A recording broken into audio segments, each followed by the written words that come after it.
Hi guys! Welcome once again to my channel. This is Amaya Health and Beauty Tips and mega love shoutout sa inyong lahat. Sa hindi mapagkatulog sa gabi, may insomnia, itry mo ang chamomile tea.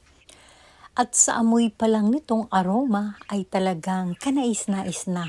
Huwag na huwag lang ninyong lalagyan ng sugar para hindi na tayo magkaroon ng acid. At para makatipid, ang isang sachet ay magpakulo ka na ng isang takuri at ilagay mo sa rep yung mga sobra. Ito ay malamig at mainit ay napakasarap. At huwag na huwag niyong tatapon ng sachet nito dahil pwedeng-pwede niyong lagyan ng asukal at scrub sa inyong mukha bago maligo.